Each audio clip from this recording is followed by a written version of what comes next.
అందరికీ నమస్కారం. ఎక్కడెక్కడి నుంచో వచ్చారు అండ్ మీ ఆనందంలో ఆ సక్సెస్ ప్రత్యక్షంగా చూస్తున్నాను. మొట్టమొదటగా ఇంత పెద్ద సక్సెస్ ఇచ్చి గత వైభవాన్ని మళ్ళీ పునరావృతం చేసినటువంటి, మాకు ఇంత ఆనందాన్ని పంచించేటువంటి తెలుగు ప్రేక్షకులు ఈ యావత్ ప్రపంచంలో ఎక్కడ ఉన్నా సరే వారందరికీ మనస్ఫూర్తిగా శిరస్సు వంచి నేను నా ధన్యవాదాలు తెలియజేస్తున్నాను. రిలీజ్ అయిన 4వ రోజో 3వ రోజో సరే ఇంట్లో నేను మామూలుగా క్యాజువల్ డ్రెస్ తోటి ఏదో టీవీలు చూస్తూ కూర్చుంటున్నాను. సక్సెస్ ఎంత అవుతుంది ఏంటని న్యూస్ వస్తుంది, ఆనందమే. చాలా హుషారుగా సుష్మిత లోపలికి వచ్చేసి, డాడీ వింటున్నావు కదా ఎంత బాగుందో అని అంటే, ఏసమ్మా ఏం డల్గా ఉన్నావేంటి, నీకు అఫ్కోర్స్ నీకు సక్సెస్ మామూలే కదా, 47 ఏళ్ళ బట్టి అనుభవిస్తున్నావు కాబట్టి పెద్ద కొత్త ఏం కాదు, కానీ మాకు మాత్రం చాలా ఎక్సైటింగ్ ఉందంటే, మరమ్మ కూర్చో, నువ్వు చిన్నప్పటి నుంచి అన్నం తింటున్నావు కదా అని అన్నం ఇవాళ తినమంటే బోరు కొట్టుతుంది, నేను తినంటావా? అది అమ్మ వండిందైనా, ఆ తర్వాత భార్య వండిందైనా, ఆ తర్వాత బిడ్డలు మీరు వండిందైనా, ఏదైనా సరే మన అన్నం మన కూరలు జీవితంలో ఎప్పుడు బోరు కొట్టదమ్మా. మళ్ళీ నెక్స్ట్ డే మార్నింగ్ దానికోసం అరువులు చూస్తుంటాం, ఆకలి అవుతుంది, ఎప్పుడు అన్నం పెడతారా అని ఉంటారు. కాబట్టి అమ్మ అన్నం ఎప్పుడు బోరు కొట్టవమ్మా. అలాంటిది ఆ సక్సెస్ అన్నది కూడా అలాంటిదే నాకు. ఎందుకంటే అది సీనియారిటీతోటో లేకపోతే సీజన్ అయిపోవడంతోటో అండ్ మెచ్యూరిటీ రావడంతో ఏదో ఒక్కొక్కళ్ళు ఒక్కొక్కలాగా స్పందిస్తాం తప్ప, దీని లోపల మీరందరూ ఎంత ఎగ్జిబిట్ చేసుకుంటున్నారో, ఎంత బయటికి అందరూ చెప్పుకుంటున్నారో, అండ్ విజయోత్సవంగా మీరందరూ సాహు అనిల్ ఇలా తిరిగి మీరందరూ ఇది ఆస్వాదిస్తున్నారు, అంతకంతా నేను మనసులో ఆస్వాదిస్తుంటాను. మా ఒకసారి అనిపిస్తుంటే ఎంత అదృష్టవంతులు వీళ్ళు వెళ్ళిపోయి అందరితో ఇంటరాక్ట్ అవుతూ ఈ సక్సెస్ని ఇలాగ అందంగా మన అందిపుచ్చుకొని ఇదిగా ఆస్వాదిస్తున్నారు. ఆ అవకాశం నాకు లేదు కదా అంటే ఎంతో బాధపడుతుంటే, అది ఆ బాధ మౌనం కనిపించిందో కానీ ఇంకోటి కాదు. నేను వీళ్ళు మరీ చెప్పారు, మీరు వెళ్ళండి, ప్రజల్లోకి వెళ్ళండి, అది ఆస్వాదించండి, వాళ్ళతో పాటు మీరు ఇంటరాక్ట్ అవ్వండి, వాళ్ళు ఇచ్చే కిక్ అది వేరే అంతా ఇంత కాదు, అది మరింత ఉత్సాహం మరింత ఊతగా ఉంటుంది. అది ఫ్యూచర్ సినిమాలకి అది ఫ్యూయల్ లాగా పనిచేస్తుంది. మీకు ఆ ఇంధనాన్ని తీసుకోండి, మరింతగా వర్క్ చేయండి అని చెప్పి నేను చెప్తుంటాను. అందులో వెళ్ళే ముందు నాకు చెప్పాడు వెళ్తానని, గో హెడ్ అన్న. వినాయక్ కూడా అట్లాగే తన ఠాగూర్ సినిమా తర్వాత, అన్నయ్య ఏంటన్నయ్య ఏం ఆనందంగా ఉందన్నయ్య, వాళ్ళు ఒళ్ళు నలిపేసేసారన్నయ్య, పిసికిసారన్నయ్య, మసాజ్ చేశారన్నయ్య, ఆ చేస్తుంటే ఆనందం పెరిగిపోతుంది అన్నాడు. నిజం, అలాంటివన్నీ నేను అనుభవించాను. అది నిజంగా అవసరం. ఈ రోజున అలాంటి ఉత్సాహం చాలా సంవత్సరాల తర్వాత మళ్ళీ ఆ స్టేజ్ మీద ఎప్పుడో 2-3 దశాబ్దాలకు ముందు ఇలా ఇచ్చిపుచ్చుకోవటాలు, షీల్డ్స్ ఇచ్చిపుచ్చుకోవటాలు అనేవి మనం ఎప్పుడు చూడలేదు. అలా ఎగ్జిబిటర్స్కి, బయ్యర్స్కి, డిస్ట్రిబ్యూటర్స్కి ఇలా మా చేతుల మీదుగా స్టేజ్ మీద ఈ రకమైన కళకళలాడుతూ జరుగుతుంటే కనుక, వా గత వైభవాన్ని మళ్ళీ వింటేజ్ చిరంజీవినే కాదు, వింటేజ్ ఫంక్షన్ సెలబ్రేషన్ కూడా తీసుకొచ్చిన ఘనత అనిల్ రావుపూడిది. So thank you so much. నాకైతే అది నాస్టాలజీ. అలాగే కొంచెం ఓపిక్గా ప్రతి ఒక్కళ్ళని ఆనందపరిచేలాగా షీల్డ్స్ ఇచ్చిపుచ్చుకోవటం, ఆ షీల్డ్స్ ఇంటికి వెళ్ళిన తర్వాత అక్కడ అలమారలో పెట్టుకుంటే అది చూసినప్పుడల్లా ఎన్నో స్మృతులు గుర్తుకు వస్తుంటాయి. అలాంటిది మళ్ళీ తిరిగి ఇలాగ రావటం, ఆ ఆనందాన్ని అందివ్వటం చాలా చాలా సంతోషం. అండ్ ఇందాక రాఘవేంద్ర వెళ్ళిపోయారు, ఆయన ఉండగా మాట్లాడేసింది. అనిల్ని చూస్తుంటే వర్కింగ్ స్టైల్ కానీ, ఆర్టిస్ట్ తోటి ఇంటరాక్ట్ అవ్వటం కానీ, వాళ్ళని మంచి గుడ్ హ్యూమర్లో పెట్టడం కానీ, ఇవన్నీ చూస్తుంటే నాకు 100% రాఘవేంద్రరావు గారే గుర్తుకొచ్చేవాళ్ళ. అండ్ ఇందాక ఆయన చెప్పినట్లుగా నాకు రాఘవేంద్రరావు గారే అనిల్ రావుపూడిని పరిచయం చేశారు. బాబాయ్ వెరీ గుడ్ డాన్సర్ చేస్తారు, నువ్వంటే చాలా ఇష్టం, నీ ఇలాగ దించేస్తాడని చెప్తుంటే కనుక, అవునంటే అక్కడే ఉత్సాహం 2-3 స్టెప్స్ కూడా వేసాడు ఆ పార్టీలో. ఎప్పటికీ నువ్వు ఇతనితో సినిమా చేయాలి బాబాయ్, నీ కామెడీ టచ్కి, ఇతను కామెడీ కన్సీవ్ చేసే కథలకి వాటికి భలే ఉంటుంది, ఆ రిజల్టే వేరు అన్నారు. మహానుభావుడు ఆ మాట అన్నారు. అప్పుడు ఇందాక అన్నారు కదా, విత్తనం నాటిన అది మా వటవృక్షం అయ్యేంత సక్సెస్ వస్తుందని ఊహించదు అన్నారు. ఆయన మంచి మనసుతోటి, పాజిటివ్ దీంతో, నోట్తోటి ఆ మాట ఆయన అన్నారు. అది ఈ రోజు మేము అందరం చవి చూస్తున్నాం. So thank you so much Raghavendra Rao గారు. అట్లాగే ఇంకొక పాజిటివ్ మనిషి, ఎప్పుడు ఇతని సక్సెస్ని హర్షించే మనిషి, సక్సెస్ కోరుకునే మనిషి. అలాగే నేనంటే ఒక అన్నయ్యలా ప్రేమ చూపించే వివి వినాయక్ కూడా ఈరోజు వచ్చాడు. అతను కూడా నాతో 2 సినిమాలు చేశాడు. చేసినప్పుడల్లా అతను మన షూటింగ్స్లో ఎంత ఉత్సాహంగా ఉంటాడో, ఎంత ఉత్సాహం మమ్మల్ని పరుస్తుంటాడో, అదే రకంగా అనిల్ రావిపూడి కూడాను మాస్కి సంబంధించి అంత గ్రిప్పు, అంత పట్టు ఉన్న మనిషి. అండ్ రాఘవేంద్ర గారు ఎప్పుడు ఆర్టిస్టులు చాలా గుడ్ హ్యూమర్లో ఉంచుతారు, సరదాగా ఉంచుతారు. అండ్ మళ్ళీ ఈ రాఘవేంద్ర గారి సినిమా ఎప్పుడు ఎలా ఉంటుంది అనే విధంగా ఉంటుంది. ఆ రకంగా ఈ సినిమాలో ఆర్టిస్టులతో ఉండటం సరదాగా ఉండటం కానీ, అండ్ అరమరికి లేక ఉండటం కానీ, షూటింగ్ గ్యాప్లో తన జోకులతోటి వాళ్ళు నవ్వించడం కానీ, అంటే ప్రతిరోజు షూటింగ్ వెళ్ళే ముందు నాకు ఈ మధ్య సంవత్సరాల్లో 2 షూటింగ్స్ చాలా ఉత్సాహంగా వెళ్ళేవాడిని. ఒకటి 150 వినయ్ ఉన్నాడు, అతను షూటింగ్ చేయటం. ఆ తర్వాత అంతే ఉత్సాహంతో నేను వాల్టర్ వేరేకి వెళ్ళినప్పుడు బాబీ సినిమా కూడా అతను అంత గుడ్ హ్యూమర్లో ఉంచుతాడు, సరదాగా ఉంటుంది, వాళ్ళతో పని చేయడం అనేది ఒక పిక్నిక్ లాగా అంత ఎంజాయ్ చేసింది నేను ఈ సినిమాకి, మనశంకర వరప్రసాద్కి. ప్రతిరోజు షూటింగ్ వెళ్తుంటే మధ్యలో ఎక్కడ రోజు షూటింగ్ లేకపోతే ఇంట్లో మామూలుగా కూర్చుంటాం, అదేదో డల్గా ఉంటాం అని కాదు కానీ స్తబ్దతగా ఉంటాం. అండ్ అబ్బా మీరు షూటింగ్ వెళ్తేనే హుషారుగా ఉంటారు, ఇంట్లో ఉంటే ఏదోలా ఉంటుంది, ఏ షూటింగ్ లేదో త్వరగా పెట్టమని చెప్పండి అనిల్ని అన్ని సురేఖ అంటుంటే నేను నిజంగా అంటుంది అదే చెప్పాను. లాస్ట్లో షూటింగ్ అయిపోయిన రోజున ఎలాంటి ఫీలింగ్ అంటే ఒక స్కూల్ విడిచేసి వేరే చోటకి ఎడ్యుకేషన్ కోసం అందరూ విడిపోయి ఆయా ప్లేసెస్కి వెళ్ళిపోతాప్పుడు తెలియని బాధ, తీపి బాధ ఒకటి మనసులో ఇదిగా ఉంటుంది.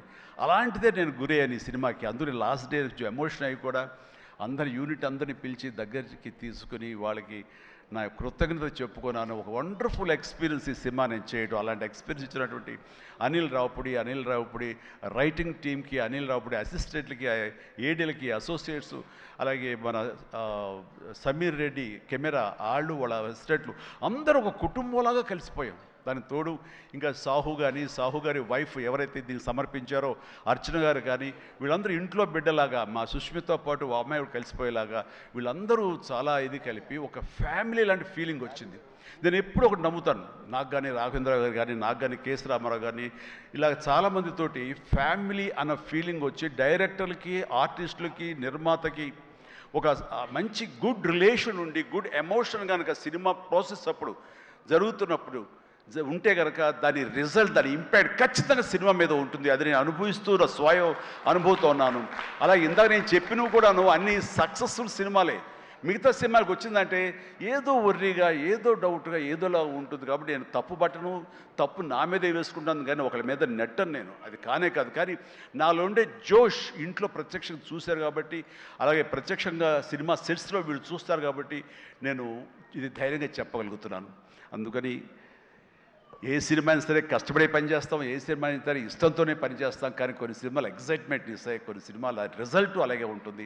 అలాగే ఈ సినిమా ఇంత రిజల్ట్, ఇంత వెరీ గుడ్ విజయం మాకు లభించినందుకు, మాకు ఇచ్చినందుకు, దాంట్లో మధ్యలో ఒక వారధుల్లాగా పనిచేస్తున్నటువంటి బయ్యర్లకి, డిస్ట్రిబ్యూటర్స్కి, ఎగ్జిబిటర్స్కి, ఈ కళకళలాడుతూ ఈ సంక్రాంతి ఇంత బాగా ఉందంటే అందులో ప్రధానమైన కారణం ఈ సినిమా. అందుకని ఈ సినిమాకు సంబంధించిన సంబంధం ఉన్న 50 మంది బయ్యర్లకి, వాళ్ళందరికీ కూడా నా హృదయపూర్వక ధన్యవాదాలు, అభినందనలు తెలియజేస్తాను. నేను ప్రీ రిలీజ్ ఫంక్షన్లో కోరుకున్నాను అన్ని సినిమాలు బాగా ఆడాలి, అన్ని సినిమాలు కళకళలాడుతుండాలి, థియేటర్లకి జనం రావాలి అని అన్నందుకు నేను ఆ కోరిక మన్నించి ఏదో ఒకటి సినిమా, సినిమా కొంచెం అటు ఇటుగా ఉన్నా సరే దాదాపుగా అన్ని సినిమాలు ఈ సంక్రాంతిలో ప్రజలు ఆదరించారు, వాళ్ళన్నిటికీ సక్సెస్ కలగజేశారు. అవన్నీ కూడా మంచి ఆయా రేంజుల్లో వాళ్ళకి, ఆ హీరోలకి, ఆ నిర్మాతలకి, ఆ ప్రొడ్యూసర్లకి, డైరెక్టర్లకి, వాళ్ళందరూ కూడా అలాగే ఈ సక్సెస్ దొరికేందుకు ఇది వెరీ గుడ్ సంక్రాంతి, జీవితంలో మర్చిపోలేని సంక్రాంతి. ముఖ్యంగా ఏంది వెంకీ సంక్రాంతి అంటే అదిరిపోద్ది సంక్రాంతి చూస్తావు అన్నట్లుగా అదే చూసాము, అదే అదిరిపోయింది సంక్రాంతి. Thank you. అండ్ ఇక ఈ సినిమాకు సంబంధించిన నా మిత్రుడు, నా సోదర సమానుడు, నా ఫ్యామిలీ ఫ్రెండ్, అన్ని రకాలుగా నా మంచి కోరుకునేవాడు, అతని శ్రేయోభిలాషిగా నేను. అలాంటి వెంకీ సినిమాలో ఉండాలని కోరుకున్నది నేను, అది కోరుకున్నందుకు ఉండేలా చేసినటువంటి అనిల్కి, ఆ తర్వాత 4-5 రోజులు 7-8 రోజులు ఎన్ని రోజులు కానీ ప్రతిరోజు నవ్వులు సెట్లో తమాషాలు అసలు ఎంత అంటే అంత కాదు. అండ్ యంగ్స్టర్స్ ఫీల్ అవుతారు, టీనేజ్ బాయ్స్ అలా ఫీల్ అయిపోయి ఇద్దరం. ఆహా ఓ యా ఇదే అల్లరి ఇదే రకంగా ఉంటుండేది. అందుకని ఆ సినిమాలో అప్పటిదాకా ఏముండదండి, చిరాగా ఉంటాడు. టేక్ అనగానే ఆ హుషారు ఎక్కడి నుంచి వస్తావు అంటే ఇలా అసలు అంతా ఇదే కాదు. అండ్ నా సాంగ్స్కి అతను డ్యాన్స్ చేయటం, అతని సాంగ్ నేను రిపీట్ చేయటం, ఇలాంటి కాన్సెప్ట్ పెట్టి ఇద్దరి మధ్య బ్యాలెన్స్ చేసి ఎవ్వరికి ఏ అసంతృప్తి లేకుండా చేసి well knitted film with 2 super stars, 2 big stars అన్న కలిసి తన తెలివితేటల్ని ప్రదర్శించుకున్నాడు అనిల్ రియల్గానే. ఇతని డైరెక్షను, ఇతను కన్సీవ్ చేసినటువంటి ఆ సాంగ్, ఆ సీన్స్ ఇవన్నీ కూడాను, అది వెంకీ ఇంట్రో కానీ అవన్నీ చూస్తుంటే ఎంత ప్లాన్ చేశాడు, ఎంత బాగా ఆలోచించాడు అంటే అంత ఇంత కాదు. అండ్ అందుకని ఎంత పెద్ద యాక్టర్లతోనే సరే, ఎంత పెద్ద సినిమాని సరే హ్యాండిల్ చేసేంత కెపాసిటీ, క్యాపబిలిటీస్ ఉన్నటువంటి ఫ్యూచర్, మన Telugu industry future Anil Ravipudi. And Anil Ravipudi నాతో సినిమా మళ్ళీ చేస్తావా లేదా అది నీ ఇష్టం, అది ఎందుకంటే కారు వచ్చేసింది ఇంకెందుకులే అనుకోవచ్చు, నువ్వు పని అయిపోయిందని. లేకపోతే చెప్పు హెలికాప్టర్ ఇస్తావు, చెప్పు మళ్ళీ చేస్తానంటావు. కాబట్టి అది కాదు కానీ నిజంగానే నాకైతే ఇమ్మీడియట్గా మరొక సక్సెస్, ఇంకో షూటింగ్ కావాలి, మరొక సినిమా కావాలి కాదు, కానీ ఈ సినిమా చేస్తున్నప్పుడు ఎక్స్పీరియన్స్ ఉంది, అది మాత్రం నిజంగా మళ్ళీ ఎంజాయ్ చేయాలని నేను కోరుకుంటున్నాను, వెంకీ లాంటి మనిషి కోరుకుంటున్నాడు. బట్ ఎవరికి వస్తుందో ఛాన్స్, ఎలా వస్తుందో తెలియదు. ఇద్దరికి కలిపి వచ్చి ఫుల్ ఫెడ్జ్ సినిమాలు ఉంటే మాత్రం ఇద్దరిని చాలా చక్కగా బ్యాలెన్స్ చేయగలడు అన్న భరోసా, నమ్మకం ఇప్పుడు ఇండస్ట్రీకి, మాకు అందరికి ఇచ్చేశాడు. కాబట్టి definitely it has to happen when he only knows, nobody knows. And ఇక సుష్మిత ముందు సాహు గురించి చెప్పాలి. వెరీ కంపోజ్డ్ పర్సన్, నవ్వే గగనం అన్నట్లుగా అసలు నవ్వటం కూడా ఉండదు. ఏ మనిషి సీరియస్ మనిషి ఏమో అనుకుంటాను. హాయ్ గుడ్ మార్నింగ్ సాహు అంటే సార్ అంతే, హలో అంతే తప్ప మళ్ళీ రోజంతా ఏదో ఉంటుంది, మరీ ఏదో ఇంట్రెస్టింగ్ ఉంటుంది. అలాంటిది ఈ సినిమా ఫస్ట్ టైం రషెస్ చూసిన తర్వాత వచ్చి మాట్లాడాడు, తెగ మాట్లాడి కొట్టేస్తామండి. ఇంకా అసలు సినిమా మిగతా సినిమా చూడాల్సిన అవసరం లేదు, చాలా బాగుంది, థియేటర్లో చూసుకోవటమే అదిరిపోయింది అని అంటే అతను ఆ మాత్రం ఎక్స్ప్రెషన్ ఇవ్వటం అనేది చాలా పెద్ద విషయం అండి. అన్నాడంటే కనుక సినిమా అంత గ్రేట్ హిట్ అయిపోతుంది అని అన్నాడు. ఆ రోజే ఈ విజయం గురించి ముందుగా హింట్ ఇచ్చిన వ్యక్తి సాహు గారపాటి. అండ్ తన కంపోజ్డ్ నేచర్ కానివ్వండి, తను చిన్న వయసులోనే తీసిన సినిమాలు తక్కువైనా సరే వాటిని సమర్థవంతంగా వాటిని తెరపైన, సెట్స్ పైన నడిపించిన విధానం కానివ్వండి, అటు ఎగ్జిబిట్ చేసిన విధానం కానివ్వండి, అది చాలా చాలా బాగుంది. అండ్ ఆర్టిస్టులు అందరినీ కూడా చాలా బాగా చూసుకున్నాడు. ముఖ్యంగా వాళ్ళ వైఫ్ అర్చన కూడా ఒక ఫ్యామిలీలాగా కలిసిపోయింది అనమాట. And thank you so much. మళ్ళీ మళ్ళీ మళ్ళీ ఇంకోసారి కూడా చెప్పే అవకాశం ఇంకో స్టేజ్ మీద ఇస్తారనుకుంటున్నాను మీరంతా. Thank you so much. ఇక సుష్మిత విషయం నేను చెప్పాల్సి వస్తే, తను ఈ ఇండస్ట్రీలో తను రావాలి అని నిర్ణయించుకున్న తర్వాత ఫస్ట్ చెప్పింది రామ్ చరణ్కి, రా అని అక్క, నువ్వు డెఫినెట్లీ దిస్ గ్రేట్ ఇండస్ట్రీ, మనం ఇక్కడ అందరినీ మనం కనుక ఇది ఇక్కడ మనకి ఏం కావాలి, ఏ బ్రాంచ్లో మనం వెళ్ళాలి అని అంటే నాకు అదేం లేదు, సినిమా ఇండస్ట్రీ నేను ఎందులో నేను రాణించగలను అనేది నాకు ఐడియా లేదు.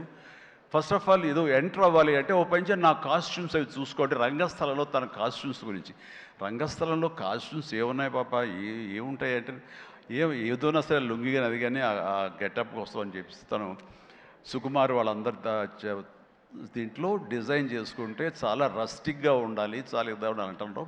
వాళ్ళు చెప్పిన మాట ఏంటంటే, ఒక చిరంజీవి గారు అమ్మాయి రామ్ చరణ్ సిస్టర్ అన్న ఫీలింగ్ లేకుండా గబుక్కుని ఏదో ఒక లుంగి కావాలంటే రాజమండ్రి ఆ ప్రాంతంలో కారు వేసుకుని తనే బయలుదేరి షాప్ తిరిగి డైరెక్టర్ కోరుకున్నటువంటి ఆ క్లాత్ కోసం తను తిరిగి చెమట కక్కుకుంటూ వచ్చి చేసింది అని చెప్పినప్పుడు నేను చాలా అంత కష్టపెడతా ఎవరు ఉంటారు కదా మా అసిస్టెంట్ అంటే నాకేం తెలియదు, మళ్ళీ వాడిని పంపించితే ఏం చేస్తారో ఏమో తెలియదు, నేనే వెళ్ళానంటూ అంటే కష్టానికి నెరవక నాన్న నుంచి కానీ తర్వాత తమ్ముడి నుంచి కానీ ఈ ఇండస్ట్రీలో రాణించాలంటే కష్టం ఒక్కటే పరమావధి, కష్టం ఒక్కటే నిజమైనటువంటి ఆయుధం, ఆ ఊతం అని తెలుసుకున్న మనిషిగా నాకు చాలా ఆనందం వచ్చింది.